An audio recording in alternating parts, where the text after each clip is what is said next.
na nagre-request sila ng support, especially doon sa mga tinamaan po ng calamities, Mr. President. And also, nagre-request rin sila ng funding for their priority programs, lalo na yung nakapasok po sa RDC, Mr. President. I'm a big fan of all those leagues. No? My wife was also an officer of the League of Cities. But tayo naman, araw-araw, ngayon lang hindi kasi akala nila wala tayong session ngayon. Pero araw-araw naman, puno naman ang Senado ng governor, mayors, barangay captains. They would rather na idiretso sa kanila. So ba't hindi na lang nating ilista kung sino yung mga tinamaan ng mga bagyo, lindol, etc. Then give it straight to them para less bureaucracy. Kasi huwag na natin patagalin mga kababayan. Ito, panonoorin natin sa video na to na kung saan itong si Senator Cayetano pinupush itong budget natin na dito sa kalamidad na wag naman lang bawasan, na ibigay na lang natin sa mga nangangailangan. Wag mo natin silang tipirin. Kasi po, kailangan nila yan, pera nila yan eh. Pero pagdating sa mga buhaya, talagang bilyo-bilyon naman yung mga kinukulimbat nila. Huwag na nating patagalin mga babayan pero bago yan, isang share, like, subscribe lamang po para masaya na po tayo dyan. Para naman po updated kayo sa mga kaganapan dito sa ating bansa. Eto mga babayan, balik na po tayo dito kay Senator Alan Cayetano. LGSF, Mr. President, in-increase ng Senate. You stated, and I think Senator Ping has good amendments, if I'm not mistaken, yung saan gagamitin, di ba, yung calamity. But why are we increasing for the record? That's a local government support fund for the record. So we increased by 17 billion ba? Tama po ba? Kulang ho yung exact number. Just for the record, magkano siya sa NEP at magkano siya sa Senate version? Dami kasing adjustments eh. Ang nasa NEP po is about 16 billion at nasa dito po sa ating proposed second reading version is 38 billion, Mr. President.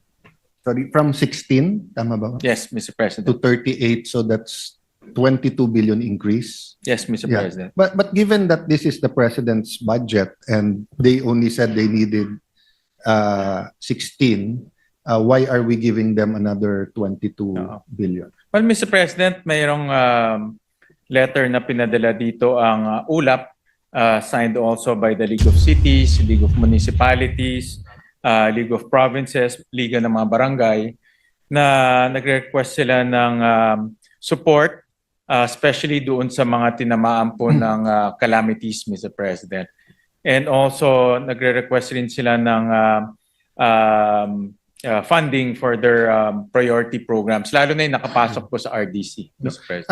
I'm a big fan of all those leagues. No? My wife was also an officer of the League of Cities. But tayo naman, araw-araw, ngayon lang hindi kasi akala nila wala tayong session ngayon. Pero araw-araw naman, puno naman ang Senado ng governor, mayors, barangay captains.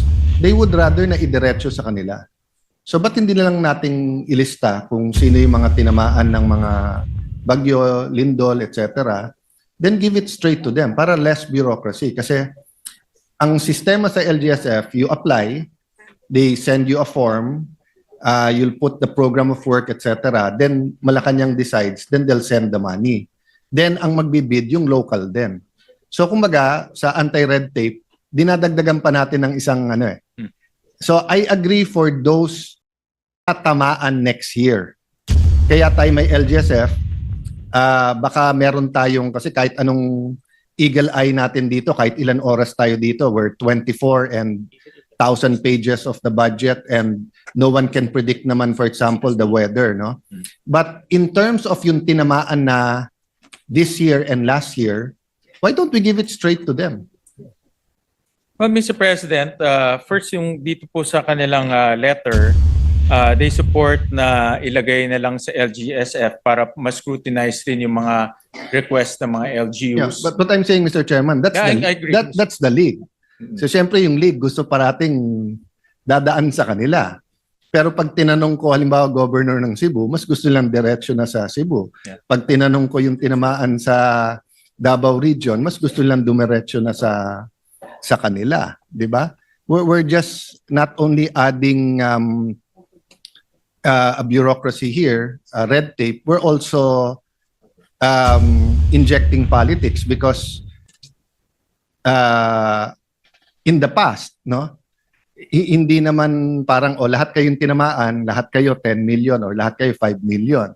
No, may lumalabas sa LGSF ng 1 week or kung na-comply, may lumalabas na 3 months tapos acting pa ata ngayon yung DBM secretary. Kung sakali dadaan pa sa CA yan, so may pressure pa yan na bigyan din yung mga members. So hindi ba the shortest distance between 2 points is a straight line?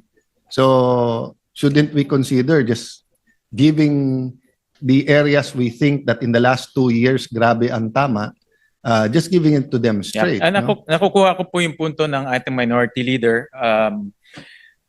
Nakuha ko yung kanyang direction na pabilisin po. Dito po sa LGSF, meron din silang mga filtering system. For example, dapat yung LGU rin ay utilization niya mabilis.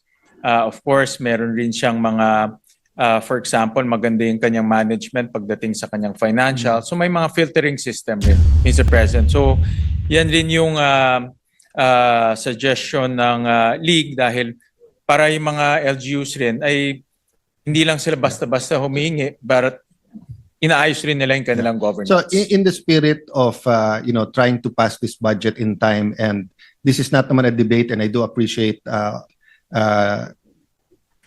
the chairman being honest, I will just ask permission that the minority representatives in the BICAM will bring this up. Kasi usually, di ba, we defend kung ano ang ating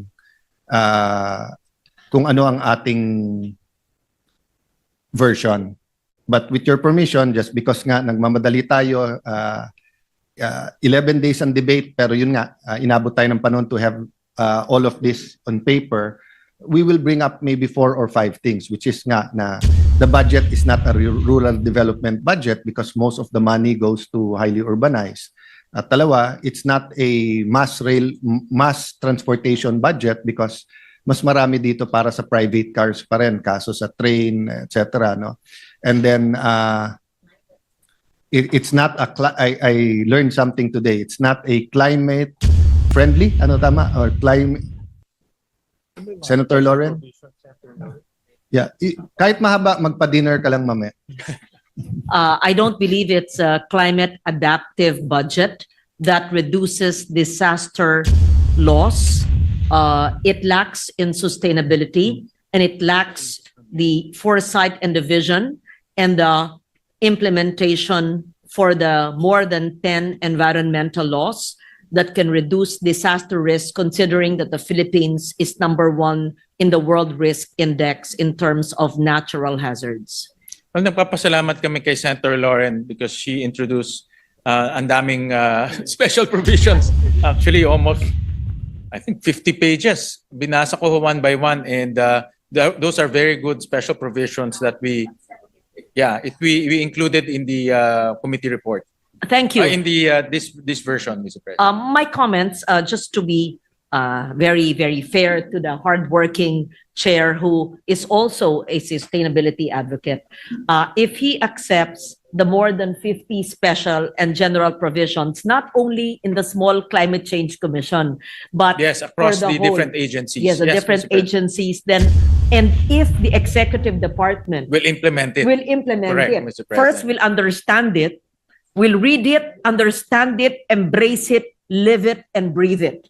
Then things will change. Yung simpleng paglilinis ng drainage, yung simpleng paghiwalay ng basura sa nabubulok at hindi nabubulok, yung simpleng pagtanim ng mga gulayan sa mga paaralan at sa mga informal settler areas, makaka-reduce po yan ng gutom ng ating mga baha kung susundin natin. So thank you to the Thank you, chair. Mr. I President. did not No. realize that you accepted my No. more than Yeah. But Senator 10 Legarda, pages of that's provisions. also why the minority appreciates the chairman. Actually, 13 lang tayo ngayon eh. If Joel leaves, pwede mag-quorum. But we do not want madelay yung budget, and there are certain things we feel strongly about. But to be fair to the chairman, he tries to listen to all of them in finding Yes. a way, di ba? Correct, Mr. Ang point lang namin, this is a much better budget than last year. It might be a much better budget than for so long, but it's not still a game budget. Di ba? So for example, all of us says local government. Yung tinanggal sa DPWH na 300B, pwedeng ibigay sa local government. Okay lang magtanong, Mr. Majority Leader, basta't magpakain lang mamaya. Thank you, Mr. Housekeeping President. lang, Mr. Chairman, Yes, Mr. housekeeping. The President announced yesterday yung additional ng military. Of course, that will affect the budget. So, were adjustments made? We just have to make sure na yung announcement niya may kasunod na pera talaga, no? Nakita ko dito yung MPBF may additional 9B. Would this be enough? Yep, Mr. President, I'll just get the breakdown. President, thank you for asking, Minority Leader. May mga initial estimates na po. For MUP is 15.4 billion pesos. For the pension is about 6 billion pesos, so a total of 21. Kukunin ho yan sa MPBF and also sa PGF, Mr. President. So for the record, you need, pakiulit lang po yan. So you need 15 billion for 2026 for PS requirements. Tapos 6 billion for pension requirements. that's AFP only or AFP and PNP? Lahat na po ng military Lahat na. uniform personnel. So, Bureau of MUP. Jails, Yes. Coast Guard, etc. So kukunin ho siya sa Pero ang MPBF. increase natin PBF is 9B, ang increase natin sa pension 20B. Yes, Mr. President. And then that would suffice for 2026. 20 kasya po, Mr. President. But the pensions, aakyat din yun for future. Yes, Kasi correct. Tama ho. So for 2027 and beyond, kailangan ho tayo mag-akyat. And has someone done the math? Will it add up sa pensions? Or will we promise the military tapos may problema tayo? For 2027 po, kakailanganin po ng 31 billion. And for 2028, 31 billion din po. These are just initial Yeah, but that estimates, Mr. doesn't include yung utang natin sa military sa mga pension nila, di ba? Ano ho to? Magiging, if I'm not mistaken, magiging dagdag ho to. Yan yung dagdag. Yeah. For the record, how much do we owe the military sa pensions nila? Yeah, ballpark lang, just so that klaro tayong lahat. Wala tayong arrears, Mr. President, sa MUP, pero meron tayong mga future na for the pension, Mr. President. Pero wala tayong utang na, wala tayong utang po. But that's always been the argument in moving their retirement Yeah. year na malaki utang natin. So I'm surprised na wala na Yeah. tayong utang. Ang So magiging nabayaran utang na ho natin is yung future.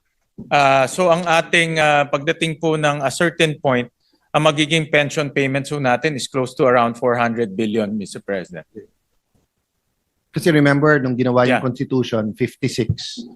Ang 60, nagre-retire na 65, 70, parang nasa bahay lang. Mhm. But ngayon, if you're healthy at 80, 90, so 56, we spent so much investment. I'm not saying wag silang payagan mag-retire, but if some of them want to continue, we allow some, let's say the Chief of Staff, di ba, may sa law, at 56, 57, 58, they're ang katumbas, I mean, Senator Ping, ang katumbas niya siguro is a 50-year-old, di ba? Yeah. So, wala na sa age yun. So, kung wala nang utang dyan sa...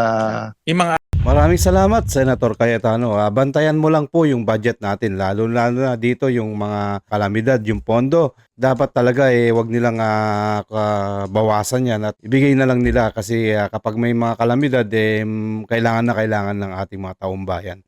Maraming salamat po, Senator Alan Cayetano, sa pagbabantay mo dyan sa mga budget natin dito sa Senado. Huwag mo hayaan na mamagikin na naman ng mga kawatan natin dito sa bansa natin dahil nag-aabang po yung mga buhaya dyan. Talagang hindi pa po tayo totally naka-recover dito sa mga ghost project. Yung mga bilyon-bilyon, hindi pa bumabalik mga kababayan. Milyon pa lang yung binalik ni Alcantara. Samantalang engineer lang yun mga kababayan. How much more yung mga congressman dyan, yung mga iba pa nga nadadawit dito, hindi pa po na-recover. O hanggang dito na lang muna tayo mga kababayan. Maraming salamat po isang share, like, subscribe lamang po, masaya na po tayo dyan para lagi ho tayong mga updated sa mga kaganapan dito sa ating bansa. Mag-iingat po kayo lagi mga kababayan. Ito po ang News That Matters and God bless.